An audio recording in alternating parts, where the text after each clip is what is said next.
नमस्कार, आप देख रहे हैं जेएमडी न्यूज। मैं हूं आपके साथ ओमादित्य द्विवेदी। दोपहर के 3 बज चुके हैं और हम बात करने वाले हैं 3 बड़ी खबरों की। अगले आधे घंटे में हम चर्चा करेंगे उन 3 बड़ी खबरों के बारे में जिनका सीधा सरोकार आपसे और हमसे है। आपको बताएंगे देश में कौन सी घटनाएं प्रमुख रहीं।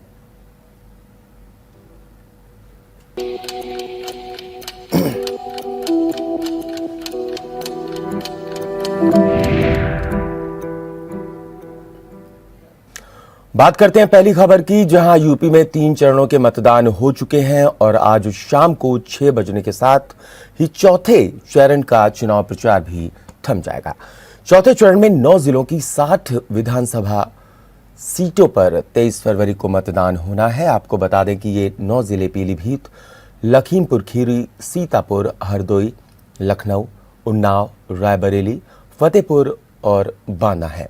प्रचार के मैदान में आज बीजेपी की ओर से अमित शाह और योगी आदित्यनाथ होंगे, तो वहीं एसपी से अखिलेश यादव और बीएसपी के लिए मायावती भी आज प्रचार करेंगी। जबकि कांग्रेस और आम आदमी पार्टी भी चुनाव प्रचार में कोई कोर कसर छोड़ना नहीं चाहती है, इसलिए प्रियंका गांधी और अरविंद केजरीवाल भी मंच से वोटर्स को संबोधित करते हुए नजर आएंगे। गौरतलब है कि उन्नाव में आज कई बड़े नेताओं का जमावड़ा रहेगा। बता दें कि उन्नाव सदर में जहां राजू श्रीवास्तव रोड शो के जरिए बीजेपी के पक्ष में वोट मांगते हुए नजर आएंगे, वहीं डिप्टी सीएम केशव प्रसाद मौर्य जनसभा के जरिए वोट मांगेंगे। इससे पहले प्रियंका गांधी और अखिलेश यादव ने जनसभा कर पार्टी के लिए प्रचार किया था। वहीं अब बात करते हैं आज की दूसरी बड़ी खबर की, जो कि लखनऊ से है। आपको बता दें कि राजधानी में भी चुनाव प्रचार आज से थम जाएगा। लखनऊ में आज सभी पार्टियों के नेताओं ने पूरी ताकत झोंक दी है। जहां भाजपा की तरफ से ब्रजेश पाठक ने रोड शो किया और अपने पक्ष में माहौल बनाने की कोशिश की, वहीं आम आदमी पार्टी से दिल्ली सीएम केजरीवाल आज लखनऊ में कई जगह प्रचार करते हुए नजर आएंगे। इसके साथ ही कांग्रेस से प्रियंका गांधी चुनाव प्रचार की कमान संभालती हुई नजर आएंगी। वहीं तीसरी बड़ी खबर प्रयागराज से है। बता दें कि प्रयागराज में 27 फरवरी को मतदान होना है। चुनावी प्रचार में स्टार प्रचारकों की आवाजाही शुरू हो चुकी है। आज कांग्रेस, बसपा और भाजपा के दिग्गजों का जमावड़ा होगा। वो सभी अपनी पार्टियों के प्रत्याशियों के समर्थन में जनसभा करेंगे। प्रयागराज में होने वाले मतदान के लिए चुनावी महारथी मोर्चे पर डट गए हैं। आज बसपा सुप्रीमो मायावती, केंद्रीय मंत्री स्मृति ईरानी और अनुप्रिया पटेल अलग अलग क्षेत्रों में जनसभा करती हुई नजर आएंगी। वहीं प्रयागराज के करछना इलाके में रिंकी पटेल के समर्थन में छत्तीसगढ़ के मुख्यमंत्री भूपेश बघेल अलग अलग क्षेत्रों में जनसभा करेंगे। इसके बाद मंगलवार को भाजपा के राष्ट्रीय अध्यक्ष जेपी नड्डा और सपा के राष्ट्रीय अध्यक्ष अखिलेश यादव जनसभा करेंगे। इस वक्त टीवी स्क्रीन पर आप 3 तस्वीरें देख रहे हैं, पहली उन्नाव से, दूसरी लखनऊ से, तीसरी प्रयागराज से।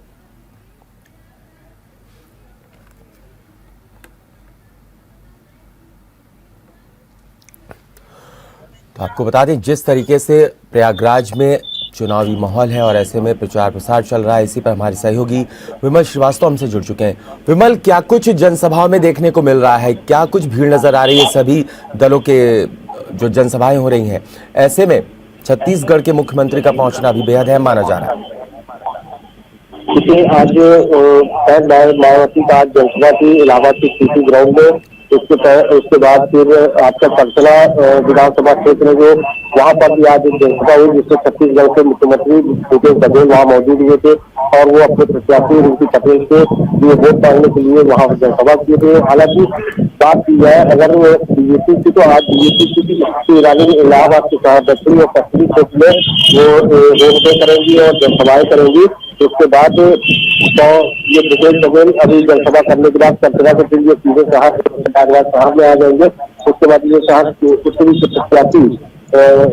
उत्तरी के प्रत्याशी उनके लिए वो डोर टू डोर लोगों से बात करेंगे और उनसे वोट मांगने का प्रयास भी करेंगे। स्मृति ईरानी पहुंच रही है, मायावती भी पहुंचेंगी, अनुप्रिया पटेल भी पहुंचेंगी। ऐसे में जनसभाओं को संबोधित करते हुए नजर आएंगी। क्या कुछ मुद्दे रहने वाले हैं जनता के मन में जिस पर वो वोट करेंगी? 27 तारीख को जनता करेगी वोट हालांकि, लेकिन जनसभाओं में भीड़ की चर्चा हो रही है। चुनावी जो कार्यक्रम है लगातार चल रहे हैं, ऐसे में स्टार प्रचारक पहुंच रहे हैं। स्मृति ईरानी किस जगह पर जाकर के जनसभा करेंगी, मायावती किस जगह पर पहुंचेंगी और साथ ही साथ अनुप्रिया पटेल कहां पहुंचेंगी? देखिए, सभी लोग अपने जो प्रतिनिधि है उनको जिताने के लिए सारी जो एड़ी चोटी की जोर लगा देंगे और उनको प्रलोभन भी देंगे कि इस तरीके से आप लोग को सरकार जो बनेगी तो हमारा इस तरीके से काम किए होंगे। जो समाजवादी पार्टी की बात कर रही है, वही बीजेपी राम मंदिर को लेकर बात कर रही है, मायावती समाजवादी पार्टी और बीजेपी को लेकर बात विवाद कर रही है। तो इन सभी चीजों को लेकर और ये जो चुनावी माहौल चल रहा है और जो लोग जो नेता आ रहे हैं लोगों को इसी तरह से युवावत देकर वोट मांगने का प्रयास कर रहे हैं। प्रयागराज जो विधानसभा है वहां की, वहां पर क्या कुछ जाति समीकरण आप देख पा रहे हैं?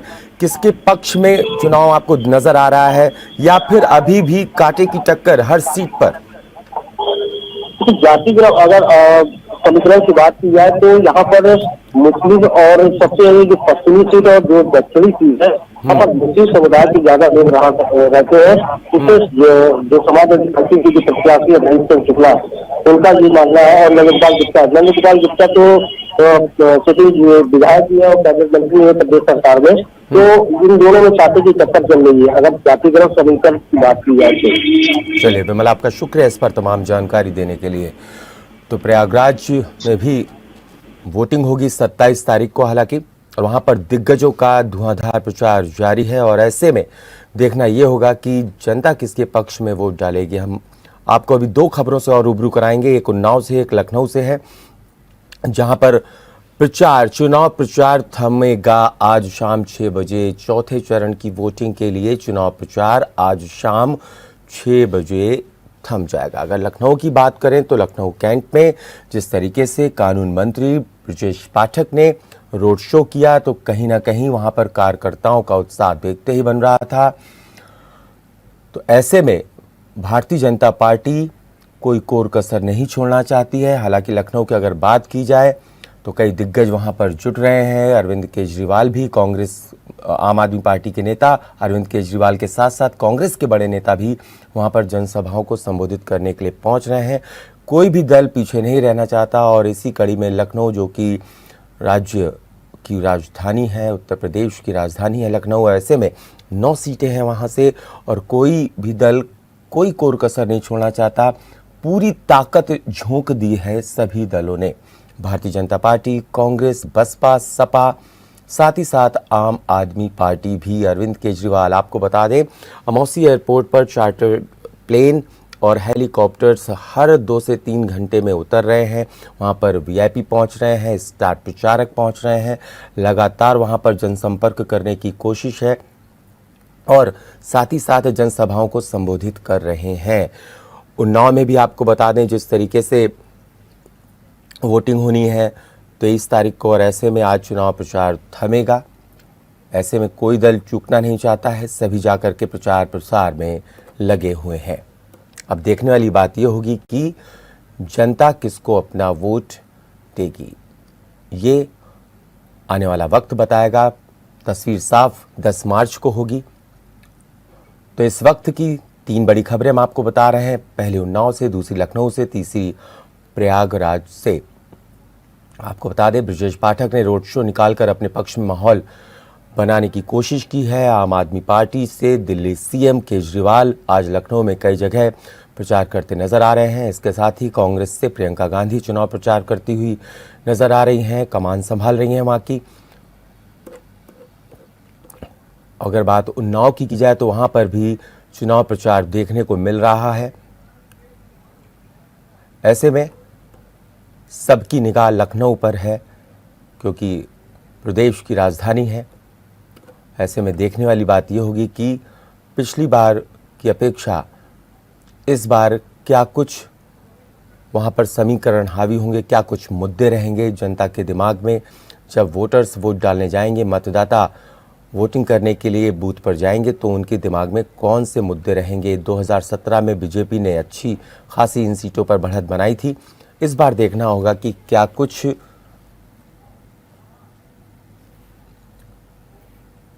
समीकरण निकलेंगे और इसके बाद 2017 का प्रदर्शन एक बार क्या बीजेपी फिर से दोहराती हुई नजर आएगी 2022 में, या फिर समाजवादी पार्टी अच्छा प्रदर्शन करने में कामयाब होगी? ये अपने आप में देखने वाली बात होगी। बीजेपी की ओर से आपको बता दें, अमित शाह, योगी आदित्यनाथ भी प्रचार करते हुए नजर आ रहे हैं। लगातार वो जनसभाएं कर रहे हैं। पीलीभीत में भी जनसभा की गई और ऐसे में पीलीभीत, लखीमपुर खीरी, हालांकि आपको बता दें जो किसानों के ऊपर तिकोनिया पार्क में जो केंद्रीय गृह मंत्री के बेटे आशीष मिश्रा ने कारकांड किया था, उसके बाद वहां पर भी सबकी निगाहें गड़ी हुई हैं कि आखिरकार वहां का मतदाता किसको अपना वोट देकर के विजयी बनाएगा।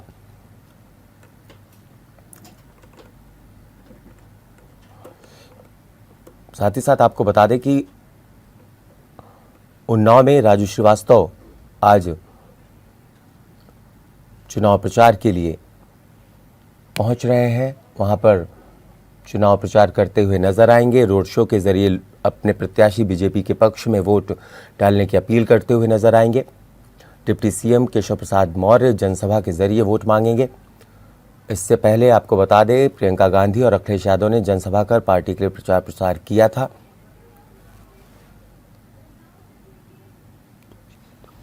और उन्नाव से हमारे संवाददाता द्विजेंद्र हमारे साथ जुड़ गए हैं ज्यादा जानकारी के साथ। द्विजेंद्र, क्या कुछ स्थिति बन रही, क्या कुछ देख पा रहे हैं? रोड शो में कैसी भीड़ थी राजू श्रीवास्तव के रोड शो में? जी, आपको बता दें कि सभी दल अपनी ताकत इस समय जो है झोंक रहे हैं, क्योंकि आज शाम 6 बजे से 14 चरण का चुनाव प्रचार बिल्कुल बंद हो जाएगा।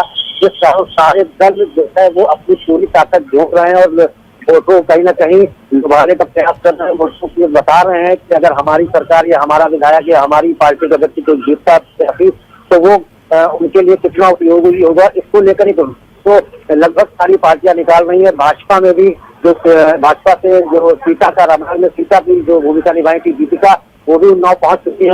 उन्नाव में कर रही है। अभी कुछ देर में शुक्लागंज में भी जो है उनका रोड शो होना है। इसके अलावा राजू श्रीवास्तव का जो है रोड शो उन्हीं के साथ है।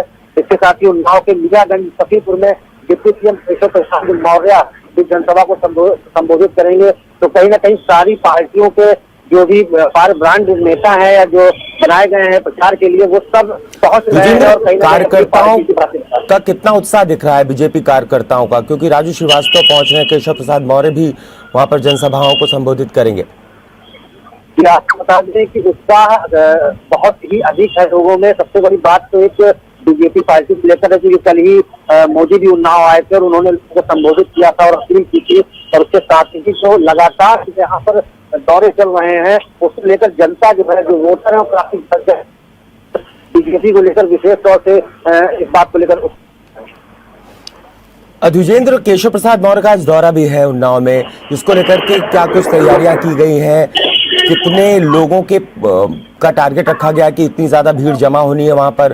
क्या कुछ आपने वहां पर क्या आप वहां पर गए थे, मौका मुआयना आपने किया, क्या कुछ देखा आपने? ये आपको बता दें कि सतीशपुर के मियागंज में डिप्टी सीएम केशव प्रसाद मौर्य को आज लोगों को संबोधित करना था और हजारों की तादाद में वहां पर लोगों की व्यवस्थाएं की गई हैं।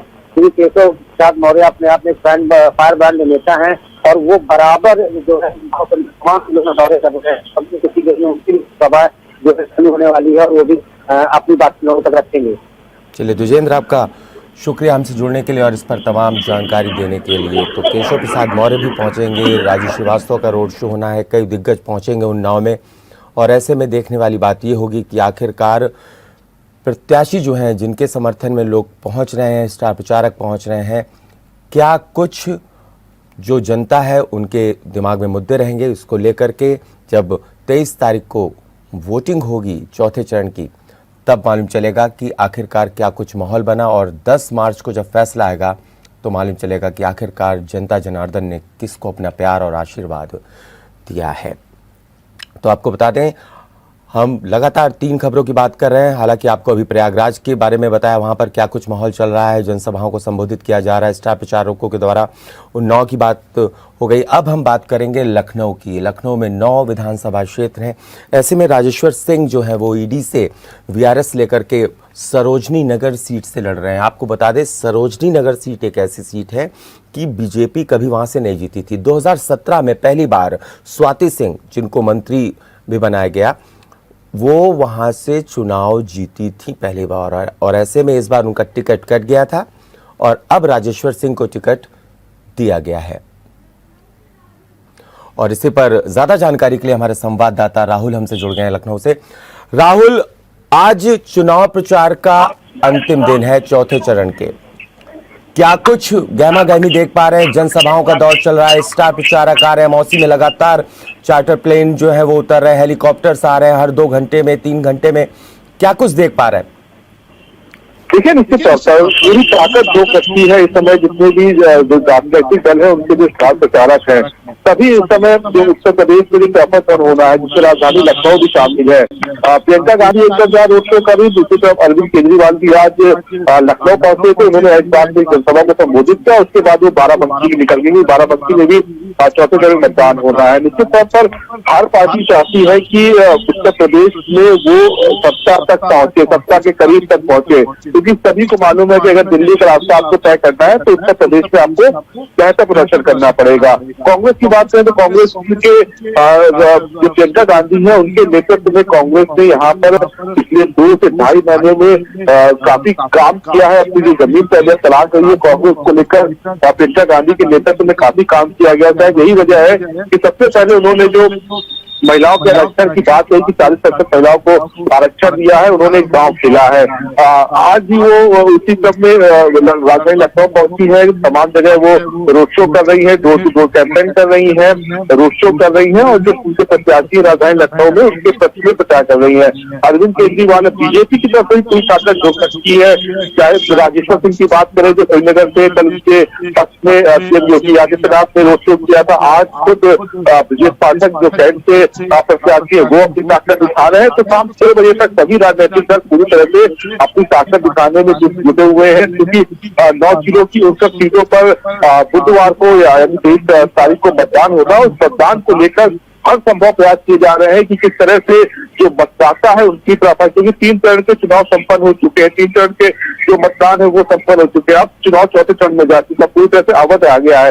16 सुरक्षित सीटें हैं जो सबसे ज्यादा इस चरण में, तो सुरक्षित सीटों की बात की जाए 16 सुरक्षित सीटें हैं जिस पर जो प्रत्याशी है वो खड़े हैं, और सबसे ज्यादा जो वोटर है वो पिछड़े हैं, जो अन्य जाति के हैं वो इसमें अपने मतदान करेंगे। तो उनको लुभाने का हर संभव प्रयास किया गया अलग अलग राजनीतिक पार्टियों की तरफ से। देखना होगा कि जब 23 तारीख को मतदान होगा, किन मुद्दों को लेकर जनता जाती है, अपना मतदान करती है। लेकिन आज 6 बजे तक सभी पार्टियां, सभी पूरी तरह से ताकत झोंकी है, किसी तरह से जनता को लुभा सके। जो मुद्दे हैं, चाहे सरकार जो अपने मुद्दे लेके जा रही है कि जो पिछले 5 सालों में काम किया है उनको लेके जा रही है, और विपक्ष उन सरकार को घेर रहा है और अपने जो वायदे किए हैं उसको लेकर वो जनता के बीच में जा रहे हैं। जी राहुल, आपने लखनऊ की लगभग 9 विधानसभा में आप गए हैं, वहां पर आपने रिपोर्टिंग की है, क्या कुछ देखने को आपको मिला? लोगों से जब आपने बात की, क्या वो असल मुद्दों की बात करते हुए नजर आते हैं? महंगाई की बात करते हैं,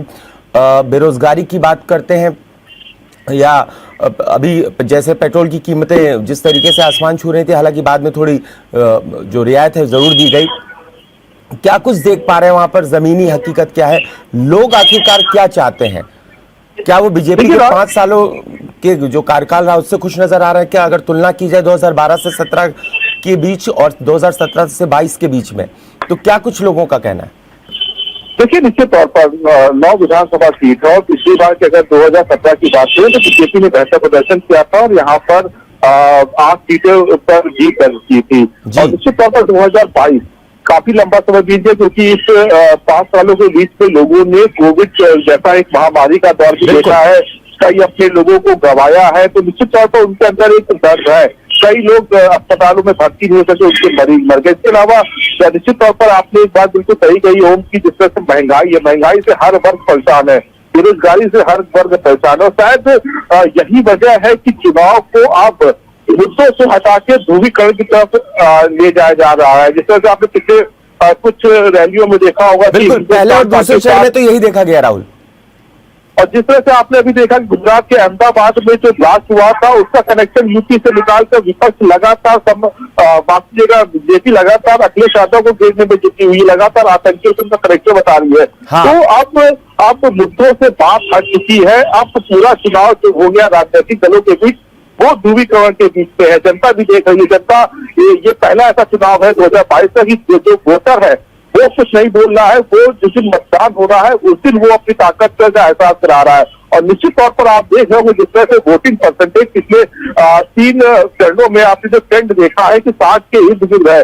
निश्चित तौर पर ये एक बेचैनी बढ़ा रहा है राजनीतिक दलों के अंदर कि आखिर वोटर क्या चाह रहा है। वोटर क्या, जिस तरह से अयोध्या में मंदिर बना, जिस तरह से काशी में कॉरिडोर बन रहा है, या मथुरा की बात करें, क्या वोटर उतना जा रहा है या वोटर वो है जो बिल्कुल कहीं ना कहीं असल मुद्दे पीछे रह रहे हैं और उन चीजों को उठाया जा रहा है राहुल जिनसे कहीं ना कहीं ध्रुवीकरण की राजनीति हो सके। आपका शुक्रिया हमसे जुड़ने के लिए और ये जानकारी देने के लिए। तो कुल मिलाकर के देखा जाए तो 9 में 8 सीटें मिली थी बीजेपी को और 1 सीट दूसरे दल को मिली थी, लेकिन वहां के जो असल मुद्दे हैं वो कहीं ना कहीं हावी जरूर रहेंगे इस चुनाव में और 23 को वहां पर चौथे चरण के चुनाव होने हैं।